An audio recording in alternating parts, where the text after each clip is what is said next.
Hi friends! Today we're going to tell you a touching story based on real events. Before we begin, make sure to subscribe to our channel, give this video a like, and share your thoughts in the comments. The Forgotten Promise. Based on real events. Prologue. They say betrayal comes from those closest to us.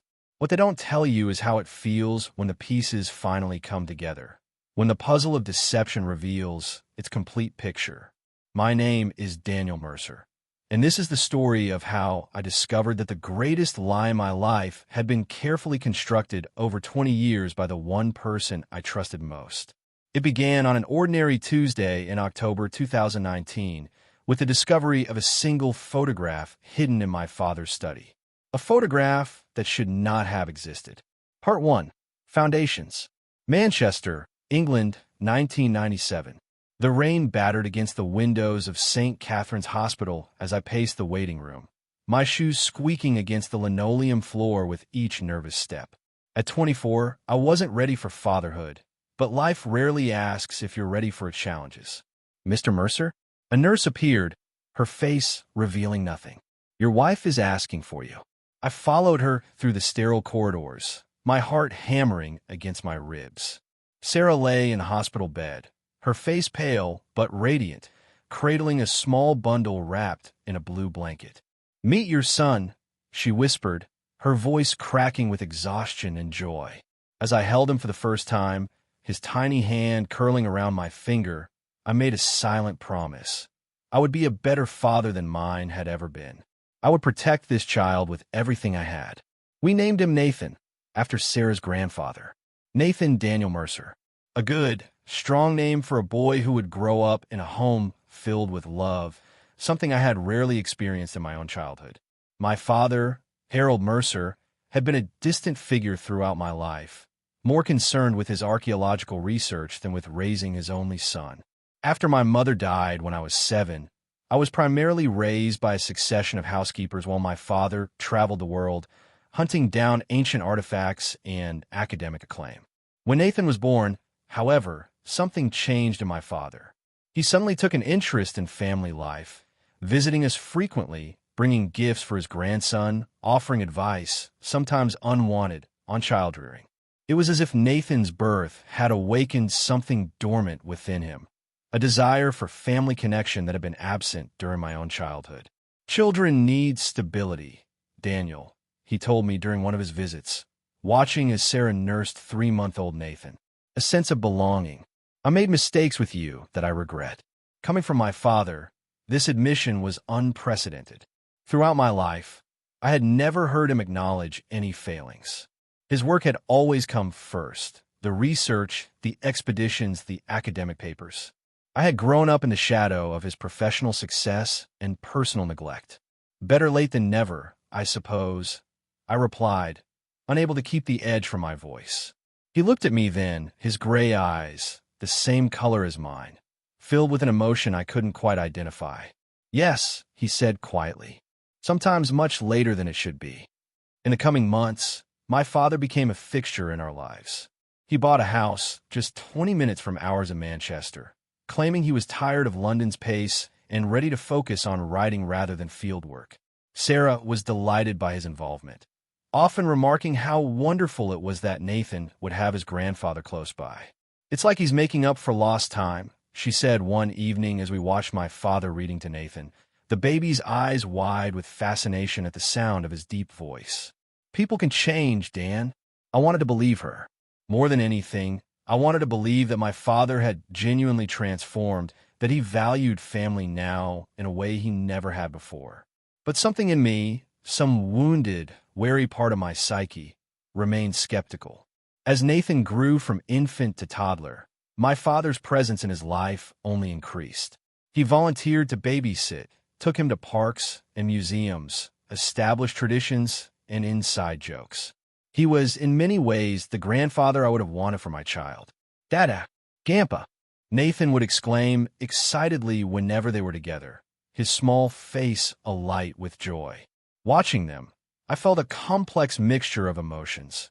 Happiness that my son had this relationship, bitter envy that I never did, and a lingering suspicion about my father's motives that I couldn't quite shake. Sarah chided me for my reservations. "He's just an old man who wants to know his grandson," she would say. "Don't let your childhood issues ruin this for Nathan." Perhaps she was right. Perhaps I was allowing old wounds to color my perception. So I tried to embrace this new reality, this unexpected family unit we had become. By the time Nathan was 4, my father had become an indispensable part of our lives. He attended every birthday party, every school performance, every significant moment. He began taking Nathan for weekend stays at his house, which he had filled with books and toys specifically for his grandson. "We have the best adventures, don't we, little explorer?" he would say, tousling Nathan's sandy hair the same color as mine had been at that age. Nathan would nod enthusiastically. "The best, Grandpa. Can we go to the secret place again?" The secret place was apparently a special spot in my father's garden where they pretended to conduct archaeological digs. My father had even gotten tiny replica tools made for Nathan, a miniature brush, a small trowel, a child-sized magnifying glass. They would spend hours excavating treasures that my father had buried earlier. It was harmless fun, I told myself. Educational, even. My father was sharing his passion with Nathan in a way he never had with me. This was good. This was healing for all of us. Yet some nights, lying awake beside Sarah's sleeping form, I would feel a strange unease creeping over me.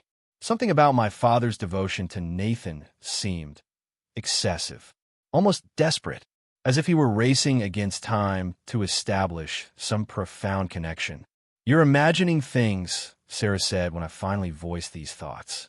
"He's just being a loving grandfather." "Why is that so hard for you to accept?" "Because it's not who he is," I replied, immediately regretting the childish petulance in my tone. "Or at least, it's not who he was with me." Sarah's face softened. She placed her hand on mine. "People change, Dan, especially when they get older and realize what they've missed. Don't punish him for trying to be better now." I nodded, ashamed of my jealousy, my inability to fully embrace this improved version of my father. For Nathan's sake, I needed to move past my reservations. So when my father proposed taking 7-year-old Nathan on a short trip to Scotland during his school break, just the two of them, a boy's adventure, I surprised both Sarah and myself by agreeing. "Really?" Sarah asked after my father left that evening. "I thought you'd object." "He's good with Nathan," I conceded. "And Nathan loves these adventures they have. I don't want my issues to get in the way of that." Sarah kissed me, pride evident in her eyes. "That's very big of you. Nathan will have such wonderful memories of these times with his grandfather." The trip went perfectly. They returned with stories of castles and lochs, Highland cows, and misty mornings. Nathan's eyes shone as he recounted their adventures, his small hands gesturing wildly as he described their explorations. "And Grandpa knows everything, Dad. Everything about the old stones and the castle ghosts and the secret passages." My father smiled modestly. "Hardly everything, but archaeology does teach you to look for the stories hidden in places." That night, after Nathan was asleep, my father lingered over a glass of whiskey. There was something contemplative in his expression that prompted me to join him. "Thank you," he said quietly, "for trusting me with him." The sincerity in his voice caught me off guard. He had a wonderful time. "You know, Daniel, when you were born, I made many promises to myself about the father I would be." He stared into his glass. "Promises I failed to keep after your mother died. Her loss, it broke something in me. I couldn't bear to see her in your face every day, so I ran. Into my work, into distant lands. Away from the pain." He looked up at me then. "It was unforgivable what I did to you." The frankness of this admission stunned me into silence. In all my life, my father had never spoken so openly about my mother or acknowledged his abandonment. "With Nathan," he continued, his voice rougher now, "I have a chance to do better, to be the man I should have been for you. I know it doesn't make up for what I did, but perhaps it can be some small redemption." Something shifted between us that night. Not forgiveness exactly, but an understanding. A recognition of pain and regret that had gone unspoken for too long. After that conversation, I found it easier to accept my father's role in Nathan's life. The trips became more frequent as Nathan grew older. Scotland, then Ireland, later France and Italy. Each time, they returned closer than before, sharing private jokes and references I wasn't part of. Sometimes, watching them together, I felt a pang of exclusion. But I reminded myself that this was good for Nathan. My son was developing a relationship I had never had the chance to experience. My father was giving him what he had never given me: time, attention, a sense of being treasured. When Nathan turned 12, my father proposed a more ambitious trip: 3 weeks in Greece, exploring ancient ruins and historical sites. "It's where my passion for archaeology began," he explained. "I was about Nathan's age when my father took me to Crete. Standing among the ruins of Knossos Palace, I felt history come alive for the first time." Nathan was beside himself with excitement. "Please, Dad, it will be epic. Grandpa says we can see the Parthenon and Delphi and Olympia, all the places from the myths." How could I say no to such enthusiasm? So I agreed, helping Nathan pack, reviewing the itinerary my father had meticulously planned, trying to ignore the small voice inside that whispered this was too long for a 12-year-old to be away from his parents. "He'll be fine," Sarah assured me. "Your father would never let anything happen to him." The night before they were to leave, I found myself standing in the doorway of Nathan's room, watching him sleep. His face, softened in slumber, still held traces of the baby he had been. Yet I could also see the young man he was becoming, in a stronger jawline, the longer limbs sprawled across the bed. How quickly time passed. It seemed like just yesterday I had held him for the first time, made that silent promise to protect him always. "He'll be fine," I whispered to myself, echoing Sarah's words. "Dad will keep him safe." The next morning was a flurry of last-minute packing, reminders about sunscreen and regular check-ins via phone, and finally, tearful goodbyes at the airport. "Bye, Dad. Bye, Mom. I'll bring you something awesome," Nathan called over his shoulder as my father guided him toward security, one hand protectively on his grandson's back. I watched them until they disappeared from view, feeling that same strange unease I had experienced years before. But I dismissed it as ordinary parental anxiety, the natural concern of a father watching his child embark on his first major journey without him. 3 days later, at 3:17 a.m., the phone call came that would shatter our world. "Mr. Mercer?" An unfamiliar voice, heavily accented. "This is Officer Papadopoulos from the Athens Police Department. I'm calling about your father and son." The world tilted. "There's been an accident," the voice continued, the words seeming to come from very far away. "A fire in their hotel. I'm very sorry to inform you." The rest blurred into white noise as the floor seemed to drop from beneath me. Sarah's screams echoed somewhere beyond the roaring in my ears. In an instant, everything changed. In an instant, the foundations of my life crumbled to ash. Manchester, England, 2019.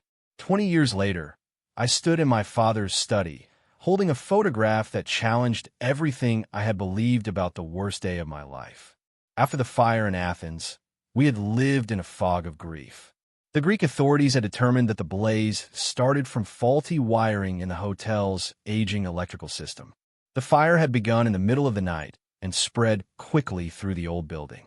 Many guests had been trapped in their rooms, including my father and Nathan. Due to the intensity of the fire and the structural collapse that followed, recovery of remains had been difficult. The officials had advised against viewing what they had found. 2 closed caskets returned to England. 2 graves in the cemetery just outside Manchester. Sarah had never recovered from the loss of our only child. Our marriage, already strained by grief, fell apart within 2 years of the tragedy. Last I heard, she was living in Australia, having fled as far as possible from the memories that haunted her in England. I had stayed, unable to leave the place where Nathan had lived his short life. I taught history at the local university, lived alone in a too large house, and visited 2 graves every Sunday with fresh flowers. My father's house, which I had inherited, remained largely untouched for years. I couldn't bear to sort through his possessions, to confront the material remnants of 2 lives so abruptly ended. But recently, approaching my 51st birthday, the same age my father had been when Nathan was born, I had finally found the courage to begin the process. Which led me to this moment, standing frozen in my father's study, holding a photograph that made no sense. It showed Nathan, unmistakably Nathan, though older than I had ever seen him, standing beside a tall stone structure that appeared to be an ancient megalith. According to the date stamp in the corner, the photo had been taken 5 years after his death. My hands trembled so violently that the image blurred. This was impossible. A mistake with the dating feature on the camera. Or perhaps someone who looked remarkably like what Nathan might have grown into. But I knew my son's face. I knew the small scar above his right eyebrow from when he fell off his bike at 6. I knew the particular way his smile lifted higher on the left side. I knew the cowlick in his sandy hair that never lay flat. The boy, no, young man, in this photo was Nathan. At 17 years old, 5 years after I had buried him, I sank into my father's leather chair, the photograph clutched in my shaking hand, my mind racing with impossible scenarios. Had they somehow survived the fire? Had there been a mistake in identification? Had my father, for some unfathomable reason, faked their deaths? The very notion was absurd. My father had loved Nathan. He would never have put us through such torment, would never have robbed Sarah and me of our child. Yet here was evidence I couldn't deny. Nathan, alive, years after we had mourned him. I began searching frantically through the study, pulling out drawers, emptying filing cabinets, tearing books from shelves in search of more evidence. For hours, I created chaos in the previously undisturbed room, finding nothing but academic papers, correspondence with colleagues, financial records. Then, as the evening light faded, I noticed something odd about the antique desk that had been the centerpiece of my father's study. The right-hand row of drawers seemed slightly shallower than the left. Measuring confirmed my suspicion. There was hidden space behind the visible drawers. It took me another hour of careful examination to find the mechanism, a small, almost invisible button beneath the desk surface. When pressed, a panel at the back of the desk slid open, revealing a hidden compartment containing a slim metal box. Inside the box were more photographs. Nathan at 14, 15, 16, 17, 18. Nathan graduating from what appeared to be a foreign high school. Nathan in what looked like a university dormitory. The most recent showed him at about 22, the age he would be now, standing in front of a museum I recognized as being in Vienna. Also in the box was a small leather journal filled with my father's distinctive handwriting. With trembling hands, I opened it and began to read. June 15, 2009. Nathan continues to ask about his parents. The story satisfies him less as he grows older. He is beginning to question inconsistencies, to probe for details I cannot provide without revealing the truth. Soon, I fear, the carefully constructed narrative will no longer be enough. What then? To tell a 15-year-old boy that his entire life has been built on a deception? That the people who loved him most believe him dead? The cruelty of that revelation weighs against the cruelty of continued silence. I no longer know which path is more merciful. I flipped ahead, heart pounding. March 3, 2012. Nathan has been accepted to the University of Vienna. The distance will be difficult, but it's safer this way. Less chance of accidental discovery. His interest in archaeology pleases me more than he can know, a genuine connection across 3 generations. In him, I see glimpses of both Daniel and myself. The intellect, the curiosity, the quiet stubbornness. I wonder if Daniel would recognize these traits, or if his memory of his son has crystallized at 12, forever suspended in childhood, while the real Nathan moves through manhood without him. The journal fell from my numb fingers. My son was alive. My son had grown up without me, believing, what? That I was dead? That I had abandoned him? What possible explanation could my father have given Nathan for our absence from his life? And the thought struck me with physical force. Where is Nathan now? I returned to the box, searching for anything that might tell me my son's current whereabouts. Among the photographs and journal, I found a small address book. Most entries were academic contacts, but near the back, under P, was an entry that made my blood freeze. Pietro Salvini, Nathan's identity, Via del Corso 76, apartment 3C, Rome, Italy. Mobile, plus 390847XXXXXX. Nathan's identity. My son was living in Rome under a false name, a name given to him by my father. The room seemed to spin around me. 20 years of grief, of visiting an empty grave, of imagining my child's final terrified moments in that fire, all based on an elaborate lie. A lie orchestrated by my father. But why? What possible reason could justify such a monstrous deception? I returned to the journal, flipping through pages, searching for explanations. Most entries were vague, filled with philosophical musings about duty and protection, cryptic references to them and the threat. My father's writing grew increasingly paranoid over the years, suggesting a mind unraveling under pressure, or perhaps succumbing to delusion. Then I found an entry from just before the trip to Greece. May 30th, 1997. All arrangements are in place. The hotel has been secured, the evidence planted, the officials paid. The identities are ready. After tomorrow night, Harold and Nathan Mercer will cease to exist. The fire will be regrettable but thorough. Witnesses have been arranged to confirm our presence in the building. By the time questions might be raised, we will be far away, with new names, new papers, new lives. I take no pleasure in the pain this will cause Daniel and Sarah. The thought of their grief haunts me. But Nathan must be protected at all costs. They have found me again after all these years. The warning was clear. My research has made me enemies in places where power and ancient knowledge intersect. They will use any leverage against me, including my family. Nathan is simply too valuable to them. His genetic inheritance from me, combined with the peculiar circumstances of his birth, make him unique. A perfect subject for their purposes.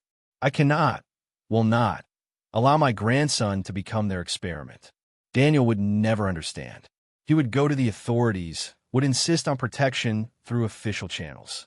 He doesn't comprehend the reach these people have, how easily they can manipulate legal systems, how completely they can erase obstacles. There is no other way. My son must believe his child is dead. Only absolute conviction will sell the deception to those who are watching. Only genuine grief will ensure they stop looking for Nathan. May God forgive me for what I am about to do to my own son. Nathan will understand someday, when he's old enough for the truth. Perhaps Daniel will too, though I doubt I will live to see that day of reckoning. I sat in stunned silence as night fell around me, the journal open in my lap, my father's confession staring up at me in faded ink. The revelation was too enormous, too horrific to fully process. My father had stolen my son, had deliberately inflicted the worst pain imaginable on Sarah and me, all based on some paranoid fantasy about nameless enemies and threats. Or had it been a fantasy? The systematic way he had executed the deception, maintained it for years, suggested a cold, calculating mind rather than a delusional one. And throughout his academic career, my father had indeed specialized in controversial research, ancient cults, esoteric knowledge systems, power structures that operated outside conventional history. Still, nothing could justify what he had done. Nothing. I looked again at the most recent photograph of Nathan, my son, now a young man of 22, living in Rome under the name Pietro Salvini, studying archaeology like his grandfather, believing whatever lies he had been told about his origins. Did he think Sarah and I were dead? Did he believe we had abandoned him? Did he hate us? The questions multiplied, each more painful than the last. One thing was clear. I had to find him. I had to tell him the truth. I had to reclaim my son. Part 3. Pursuit. The flight to Rome felt interminable. Every minute was agony, every delay torture. I had with me the metal box of evidence, the journal, the photographs. I had no real plan beyond finding the address and confronting. Whom? My son, who might not remember me, who might have been poisoned against me by 20 years of my father's lies. Via del Corso turned out to be a busy shopping street in central Rome.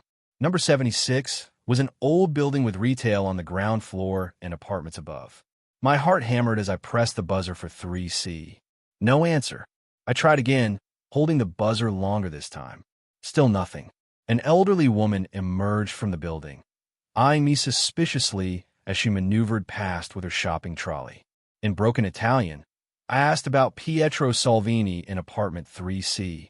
Partito, she replied, making a gesture with her hand to indicate gone. Du Sedamain F.A. Gone. 2 weeks ago.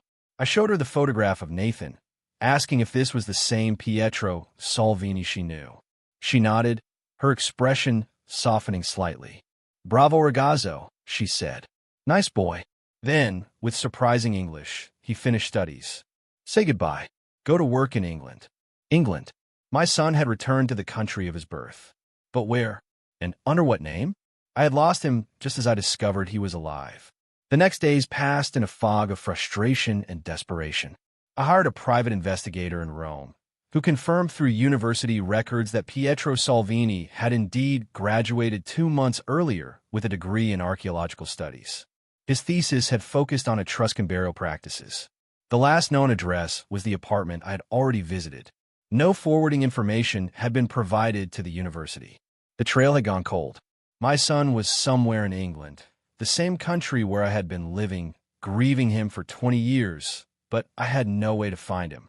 Unless a new thought struck me, so obvious I was ashamed not to have considered it sooner.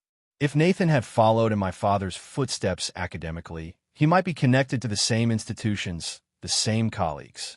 I returned to England and began methodically contacting everyone from my father's academic circle who was still living. Most expressed shock at hearing from me after so many years, offered belated condolences for my losses, reminisced briefly about my father's brilliance and contribution to the field. None admitted to knowing any Pietro Salvini or any young archaeologist who matched Nathan's description. I was beginning to think my search would be impossible when I received an unexpected email from Dr. Elena Karolis, a former research assistant of my father's who now held a position at Cambridge. Dear Daniel, since we spoke yesterday, I have been troubled by your questions.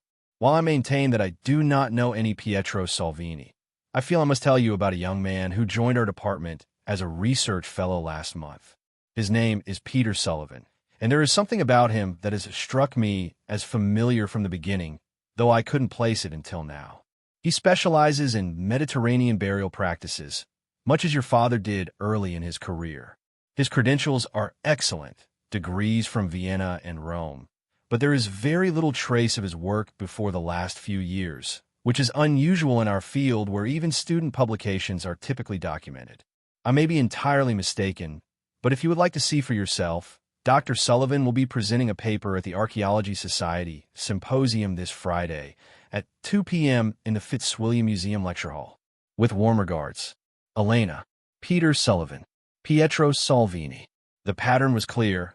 Maintaining the same initials across false identities was a common practice, making it easier to respond to the wrong name in conversation or to use monogrammed items.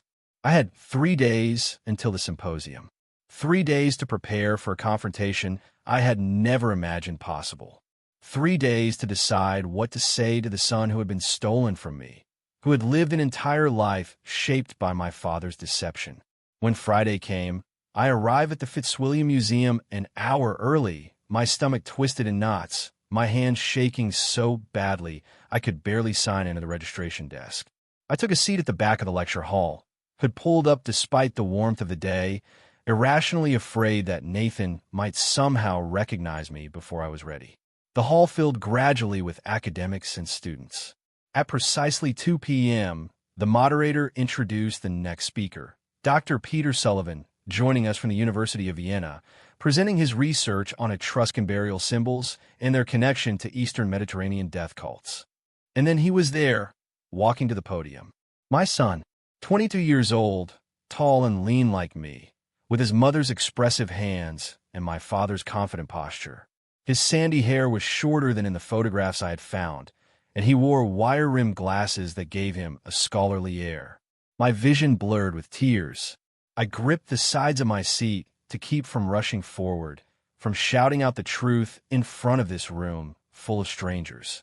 I forced myself to breathe, to wait, to listen as my son, my brilliant, alive son, spoke eloquently about ancient burial practices and symbolic representations of the afterlife.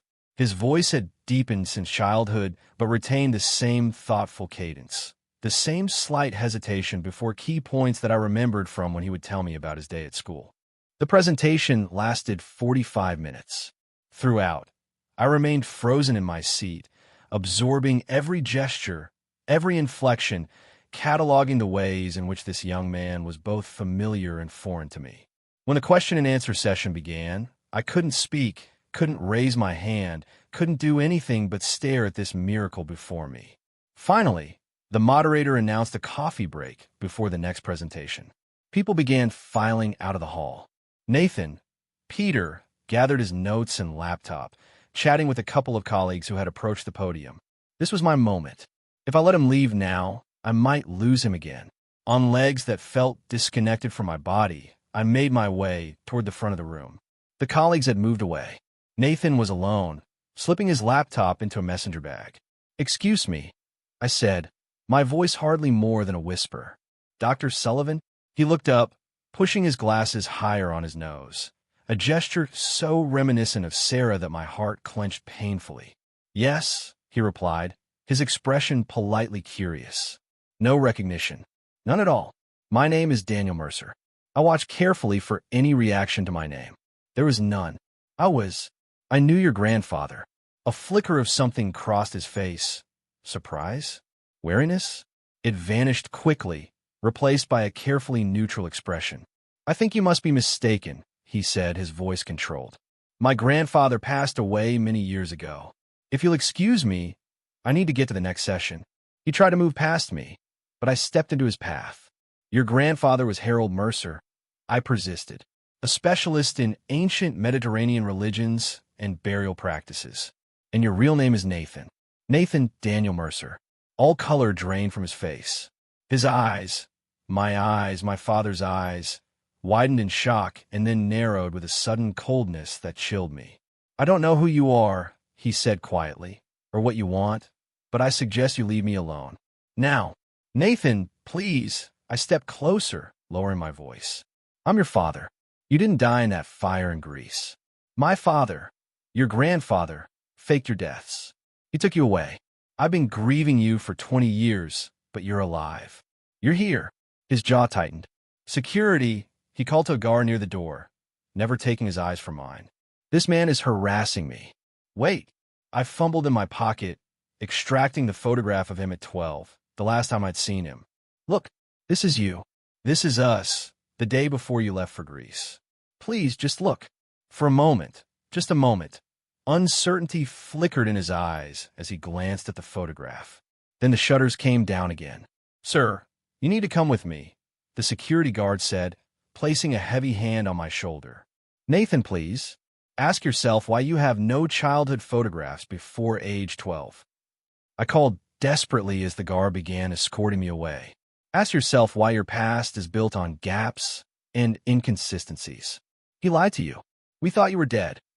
The last glimpse I had of my son was his face, rigid with some unidentifiable emotion, watching as I was removed from the museum. Outside, the guard warned me not to return and threatened police involvement if I continued to bother Dr. Sullivan. I walked away in a daze, collapsing on a bench in the museum gardens. Had I handled it all wrong? Should I have been more subtle, established some rapport before revealing the truth? But how does one ease into telling someone their entire life is a lie? As the afternoon faded into evening, I remained on the bench, numb with shock and disappointment. The dream of reunion that had sustained me since discovering the truth, a dream of embraces, explanations, forgiveness, lay shattered at my feet. A shadow fell across me. I looked up to find Nathan standing there, his expression unreadable. "You have 5 minutes," he said coldly. "Explain why I shouldn't call the police." Relief washed over me. "Thank you for coming back," I managed. "Please sit." He remained standing, arms crossed defensively. 4 minutes, 50 seconds.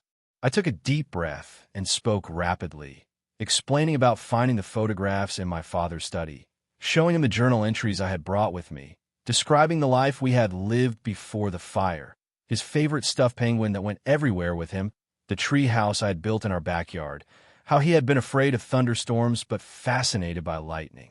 His face remained impassive, but he didn't walk away. "Your mother's name is Sarah," I continued desperately. "You were born at St. Catherine's Hospital. You broke your arm falling from a swing when you were 9. You were allergic to strawberries. Your first word was book, not mama or dada, which Sarah found hilarious and I found slightly offensive. Still nothing. Then, my grandfather told me my parents died in a car accident when I was a baby. He raised me himself. I don't remember them. The pain in those words, the years of loss they represented, not just mine, but his, struck me like a physical blow. He wanted to protect you," I said softly. "From what? I don't fully understand." "He believed someone was after you, that you were in danger because of his research." Nathan's expression shifted slightly. "The Praetorian Society," he murmured, almost to himself. "What?" He seemed to make a decision. Sitting down beside me on the bench, maintaining a careful distance, he spoke in a low voice. "My grandfather often warned me about them. An organization that operates in the shadows of academia, particularly in archaeology and ancient history. Obsessed with certain bloodlines they believe carry special properties. He never fully explained, just insisted on secrecy, on our false identities." This was not what I had expected. "You knew your identity was false?" "Since I was 15. I found documents, much as you did." When confronted, he admitted the deception, but insisted it was necessary for my safety. His gaze sharpened. He never mentioned living parents, however. "That part of the story was clear. You both died before I could remember you." "Nathan." "My name is Peter now," he interrupted firmly. "It has been for most of my life. Nathan Mercer is a stranger to me." The rejection stung, but I nodded. "Peter, then. I understand this is overwhelming. I've had weeks to process it. You've had minutes. But please believe that your mother and I loved you desperately. We mourned you every day for 20 years. We never would have let you go if we'd known the truth." Something in his eyes softened slightly. "Where is she?" My mother. Australia, last I heard. We divorced a few years after the fire. The grief was too much for our marriage to bear." I hesitated, then asked, "What happened to my father? Is he truly dead?" Peter nodded. 3 years ago. Heart attack in his sleep. So my father had gone to his grave with his secrets intact, never facing the consequences of his deception. We sat in silence for a long moment, the enormity of the situation hanging between us. "I need time," Peter finally said, standing. "This changes everything I thought I knew about myself, my past. I can't just understand," I said quickly. "Take all the time you need. But please, don't disappear again. I couldn't bear to lose you twice." He regarded me guardedly, then reached into his pocket and withdrew a business card. "My university email."